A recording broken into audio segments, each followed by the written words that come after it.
Diorang claim filem ni filem paling seram 2025. Mengisahkan tentang Joe bersama anak tunggal dia bernama Sarah, seorang anak yang tak boleh bercakap sejak daripada lahir lagi. Kehidupan Joe berubah selepas kematian isteri dia yang bernama Anissa. Hidup dia merempat, makin susah, dan selepas tu dia dihalau daripada rumah sewa dia sendiri. Dalam keadaan selai sepinggang, ada seseorang yang cuba bantu dia. Dia suruh Joe untuk pergi ke rumah seorang perempuan tua untuk dapat bantuan. Dekat sana Joe boleh bekerja dan dapat tempat tinggal untuk dia dan anak dia. Tapi rumah perempuan tua ni agak hulu sikit, letak dalam kawasan yang agak terpencil. Nak masuk ke kawasan rumah ni pun terpaksa jalan kaki. Dan walaupun Joe diterima oleh perempuan tua ni untuk tinggal kat situ bersama anak dia, dia dapati ada benda yang misteri tentang perempuan tua ni dan tentang kawasan tu.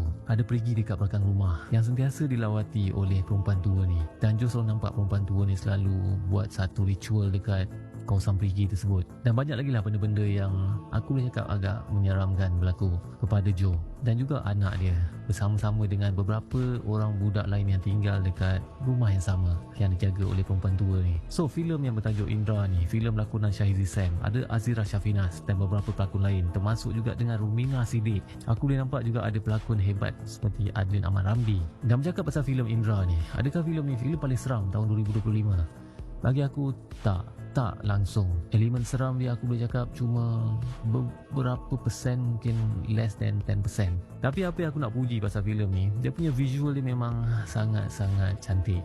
Camera work, lighting dia, set yang dipilih, walaupun set dia aku boleh cakap ada bit flaws, tapi overall filem ni mungkin salah satu filem yang paling nice untuk sebuah filem seram yang aku tonton daripada Malaysia. Lighting dia on point, set dia cantik, tak nampak fake. Cuma ada beberapa props yang aku rasa agak janggal lah bila tengok balik. Dan filem ni dia kisahkan tentang insiden Memali tahun 1985. Dan sejujurnya benda ni tak ditonjolkan sangat dalam filem ni, dan aku tak rasa benda tu highlight ataupun main point yang nak ditunjukkan dalam filem Indra ni. Kalau ya, mungkin benda tu gagal diorang sampaikan, sebab aku masuk dekat program ni cuma berdasarkan trailer yang aku tonton dan juga poster. Dan masa aku masuk, aku tengok yes, filem ni ada visual yang sangat-sangat nice seperti apa yang aku tengok dalam trailer. Dan benda ni juga reflect dengan apa yang ditunjukkan dalam poster. Memang nampak sangat-sangat cantik. Tapi malangnya, daripada sudut execution sangat-sangat aku cakap gagal. Sudut penceritaan, plot, susunan plot, aku tak tahu apa yang disampaikan dalam filem ni. Aku ambil masa selepas tonton filem ni. Biasanya kalau filem-filem macam ni, filem-filem art berat ni, aku akan duduk dalam bilik ataupun tengah driving tu aku fikir ada dot-dot yang mungkin aku boleh connect. Tapi malangnya filem ni tak ada. Aku harap pengarah yang sama, tim yang sama dapat hasilkan filem yang lebih fokus kepada filem seram. Tak payahlah buat filem-filem art berat macam ni, tolonglah. Tak payahlah nak buat filem seram, buat je lah filem seram. Filem art berat macam ni tak ramai orang yang nak tonton. Aku tak tahu apa yang diorang aim sebenarnya. Adakah diorang aim untuk dapatkan award atau aim untuk dapatkan jumlah penonton yang tinggi.